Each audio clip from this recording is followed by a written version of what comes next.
Images gathered from infrared cameras in Mexico and the special cameras used in Brazil seem to indicate that the aliens and their crafts may in fact be all around us. Jaime Maussan is one of Mexico's foremost journalists. Internationally known and respected for more than 3 decades of journalistic work, his investigations and reporting in the UFO field have made him an icon to UFO researchers worldwide. Jaime's weekly network television show, 60 Minutes, in Mexico reaches millions of people each week and regularly carries segments on the subject of UFOs. This flap has been recorded in video. It means that we have evidence to prove that something is really happening in the Mexican Republic.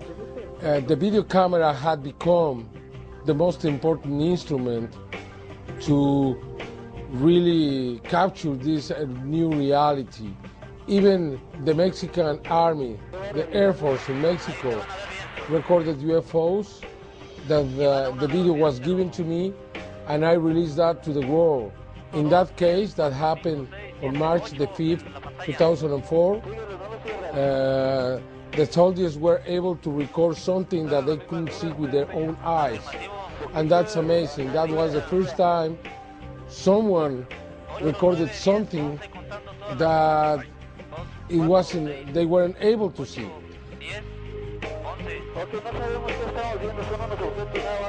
With Jaime Maussan aboard a plane coming from San Antonio to Mexico City, flying over a place called San Luis Potosí to film a UFO, following the plane. It was detected by the radars and I have everything on film, so for us it's normal. Maybe because we're searching for it, maybe because we are trying to look for this reality, maybe they are following us, I don't know, but it happened to me that at least 50 times, maybe more. There are objects that we cannot see with our own eyes, but they are there, they are watching us. In the last months in Mexico, after thousands of videos, we have been registering some of the most spectacular videos. You can see hundreds and hundreds of objects making formations and flying together, exactly the same thing that you can see in the military video. These formations moving at the same speed, in the same direction, at the same altitude.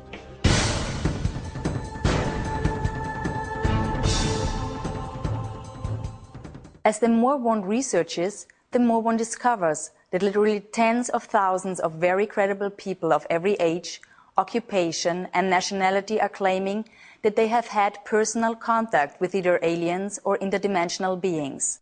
Credible researchers now say that as many as 60 different species of intelligent, superconscious beings have been interacting with humanity for millions of years.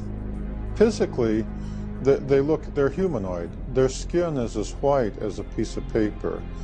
Throughout much of their adult life, they're the same height that I am, 5'11", 6 feet tall. Their eyes are perhaps twice as large as ours. They're typically blue eyes with white pupils, although when they get older, especially the men, their eyes take on a pink shade.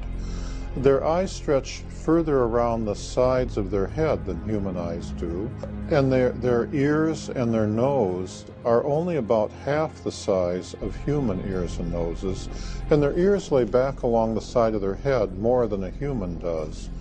Their lips are not as prominent as humans, and they don't have teeth, they just have ridges, because they're plant eaters, they don't eat meat.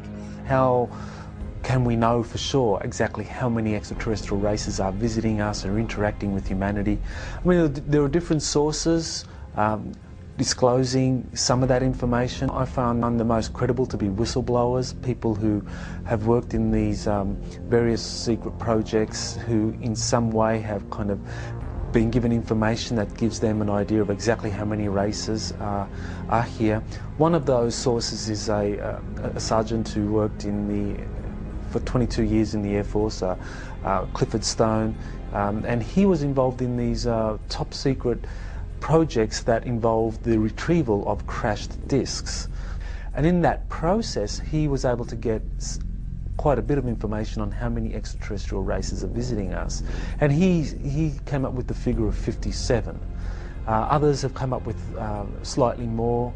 Another prominent whistleblower or a former employee